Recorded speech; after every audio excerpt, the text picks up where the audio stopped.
Hello everybody, welcome back. My name is Rachel. Thank you for being here. I am going to talk about intuition in this video and intuition with your diet, with food. So I have a little bit of story. I work at a restaurant sometimes and I went up to one of our regular guests the other day and I said, what is one thing you would tell your 28-year-old self? And this regular is like 76 years old. And she sat there for a minute and she said, be cautious of who you decide to date.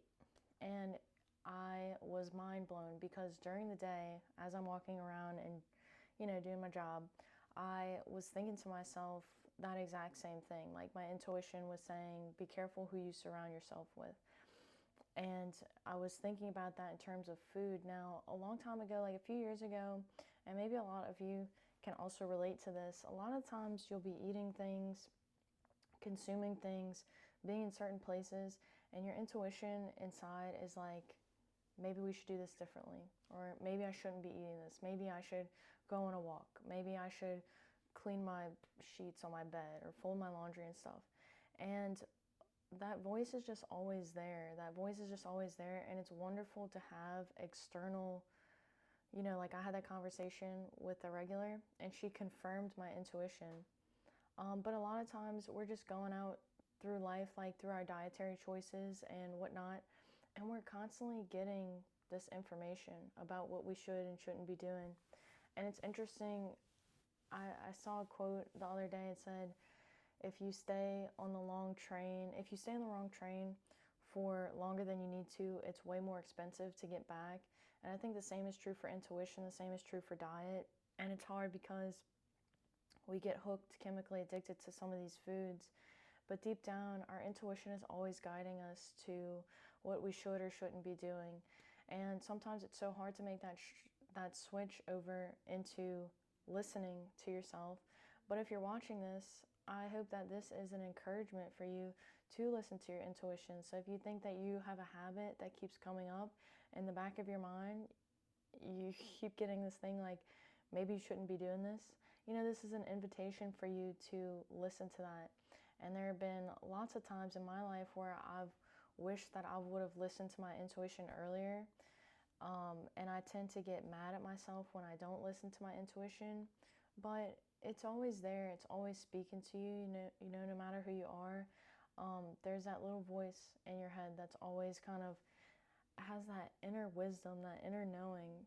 And it's small things too, like doing the dishes or folding the laundry, or just these really small things. And all of these little habits and patterns, they have an influence on your diet, right? Like having clean sheets on your bed, like that influences your hormones, right? These little small actions, they influence your hormones because maybe things have built up where you're stressed. You're like, I have so much stuff to do, I can't get ahead of things. And I struggled with anxiety years ago. And a lot of that too was the timing of my workout and how I was timing the things that I was doing in my day. And so I figured that if I was struggling a lot with anxiety in the morning, it was because I had a lot of things to do that I needed to get done. So I started to do those things earlier in the day and found that my anxiety started to reduce itself. Now, it is a chemical process as well. So I tackled that with the necessary dietary changes that I talk about, the amino and the fatty acids, and getting plenty of sleep as well. But, everything in our environment has an effect on us. And so that advice that she gave me on be careful who you surround yourself with, that was something I have been thinking about. We share hormones with people. If you hang around the same people, you share hormones. Like, they've done studies on this too, who you hang around with, you will turn into your top 5 friends. That's what they say. So habits play a big role in that, but just, it's the same thing. Someone really negative walks in a room and you can feel that negativity, or in the same way, someone really positive and loving walks in the room and you feel that. So, our bodies are made of energy. Everything in the environment affects the way that energy works and the way that we feel. So if you're watching this, I just send a little invitation to you to listen to your intuition. It's a constant work in progress for myself.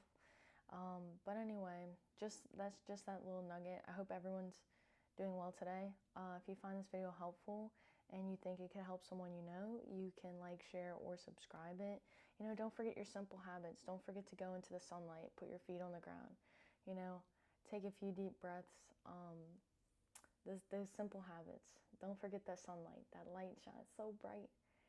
Ooh. But yeah, you can like, share, subscribe, and until next time, good luck.